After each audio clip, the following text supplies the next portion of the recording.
వైఎస్ఆర్సీపీ రాష్ట్ర అధ్యక్షుడు వైఎస్ జగన్మోహన్ రెడ్డి రాష్ట్ర స్థాయిలో వివిధ నియోజకవర్గాలలో వైఎస్ఆర్సీపీ స్టేట్ ఎగ్జిక్యూటివ్ కౌన్సిలర్ మెంబర్లను నియమించడం జరిగింది. ఇందులో భాగంగా నంద్యాల నియోజకవర్గంలో గోపవరం సాయినాథ్ రెడ్డిని వైఎస్ఆర్సీపీ స్టేట్ ఎగ్జిక్యూటివ్ కౌన్సిలర్ మెంబర్గా నియమించడం జరిగింది. ఈ మేరకు పట్టణంలోని ప్రముఖులు, వైఎస్ఆర్సీపీ నాయకులు, కార్యకర్తలు, అభిమానులు హర్షం వ్యక్తం చేస్తూ పూలమాలలు, పుష్పగుచ్చాలు అందజేసి సంతోషం వ్యక్తం చేశారు. కార్యక్రమంలో మున్సిపల్ వైస్ చైర్మన్ పాంశవలి, వైసీపీ నాయకులు షేక్ రహమతుల్లా, లక్ష్మీనారాయణ, బుల్లెద్దుల రవికుమార్ తదితరులు పాల్గొన్నారు.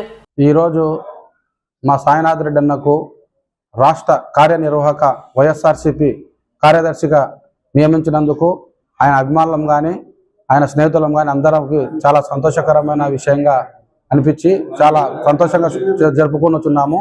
అదేవిధంగా దీనికి సహకరించినటువంటి మా నంద్యాల మాజీ ఎమ్మెల్యే గారు అయినటువంటి శిల్పా రవిచంద్ర కిషోర్ రెడ్డి గారికి, అదే శిల్పా మోహన్ రెడ్డి గారికి, అదే మా జగన్మోహన్ రెడ్డి గారికి ధన్యవాదాలు తెలియపరుస్తూ మా సాయినాథ్ రెడ్డి అన్నకు ఇంకా ఎన్నో పదవులు రావాలని, మా వైఎస్ఆర్సీపీ కాంగ్రెస్ పార్టీ ఇంకా బలంగా చేకూర్చాలని, ఆయన రాబోయే రోజుల్లో ఇంకా కూడా మా పార్టీ నాయకులకు, కార్యకర్తలకు అండగా ఉంటారని, ఏ పదవులు లేకపోయినా ఎటువంటి లాభాపేక్ష లేకుండా గతంలో కూడా నాకు 24వ వార్డు ఇన్ఛార్జిగా నేను ఈరోజు ఉన్నానంటే దానికి కారణం మా గోపవరం సాయినాథ్ రెడ్డి గారు. ఆయన మా 24వ వార్డు కౌన్సిలర్ గా నిలబడిన తర్వాత తన చేతశక్తి కాడికి నాకు సహకరించినందుకు ఆయనకు ఈ పదవి వచ్చినందుకు నాకు చాలా సంతోషకరమైన విషయము.